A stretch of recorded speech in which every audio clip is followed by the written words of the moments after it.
Silakan Datuk Seri Anwar. Sudah, terima kasih. Sekurang-kurangnya soalan tu kurangnya balik kepada maudhu'. Yang lain tu soal demonstrasi 74, dia belum habis, dia demam masalah itu lagi. Saudara, siapa ada depletion, kehausan sumber minyak pada 2015. Itu kalau baca betul-betul laporan Petronas, dia sebut mengikut perkiraan sekarang, seandainya 10 tahun dari sekarang tidak ada sama sekali telaga minyak yang baru, maka bacalah pergi habis. Maknanya kapasiti itu tidak terencat.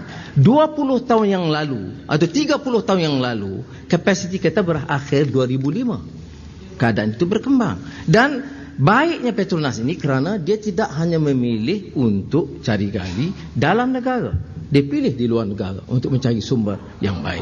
Ya, sebab itu saya pertahankan Petronas. Yang saya kritik Kerajaan Barisan Nasional. Dia ada beda. Jadi kalau ahli-ahli yang berhormat, ahli-ahli parlimen pun tak faham yang ni, problem kita ni. Sudah. Soalnya sekarang kita bincang minyak, tapi pengurusan kerajaan, kebocoran. Saya boleh bagi contoh, bukan saya bagi satu pandangan tidak bertanggungjawab. Betul IPP itu diluluskan di zaman saya jadi Menteri Kewangan, tapi saudara harus honest to the truth. Tak betul. Jangan bohong. Saudara boleh semak rekod, semak surat Tan Sri Ani Arup TNB. Dia pertahankan keputusan Kementerian Kewangan, dia bercanggah dengan EPU dan keputusan Perdana Menteri pada ketika itu. Ya. Dan saya persilakan saudara semak balik. Kita tidak bersetuju dengan harga yang ditetapkan. Itu sebabnya mengapa Tan Sri Ani Arup meletak jawatan sebagai pengurusi TNB. Sudah. Tetapi tak apalah. Datuk Sabri kata Anwar salah tahun 1990. Dan kamu buat apa tahun 2008 ni? Sekarang ini dalam keadaan permulaan perjanjian IPP, capacity reserve 10-15 tahun dulu, sekarang kita teliti balik. Untung IPP ini berbilion.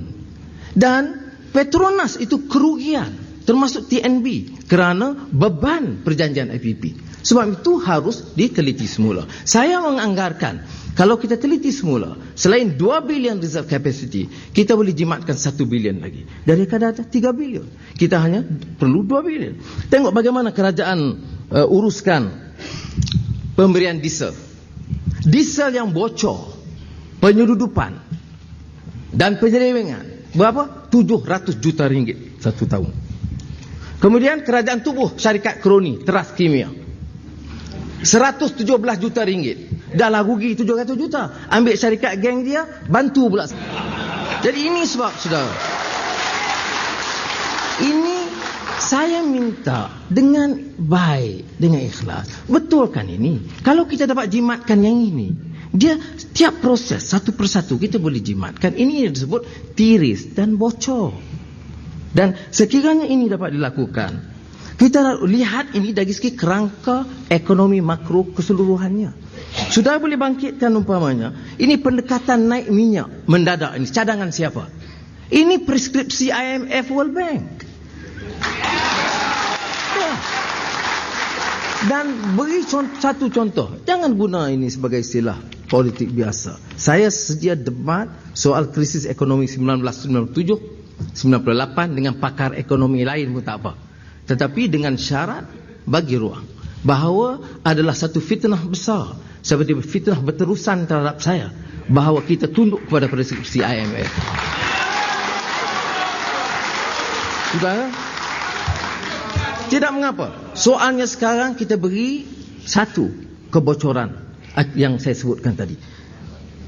Petronas umumkan ada dividen khas selain daripada puluh-puluh bilion tadi ni, dividen khas tahun ini kepada kerajaan sebanyak 6 bilion. Tak bolehkah saya ambil 1 bilion untuk tampung supaya kos minyak turun 50 sen? bagi ahli yang berhormat, berat sangat ke Allah. Bagaimanakah dapat ku bayangkan kerajaan nak berikan 1 bilion, 1 bilion untuk redakan masalah ini. Saudara percayalah, 2 bulan, 3 bulan sekarang. Ini bukan soal pandangan Pakatan Rakyat.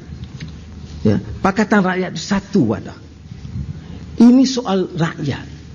Kalau kita teruskan dengan kebijakan ekonomi sekarang ini, apa yang akan berlaku ialah kemelesetan, pengangguran yang sekarang 1,5 juta akan mencecah hampir 1 juta orang.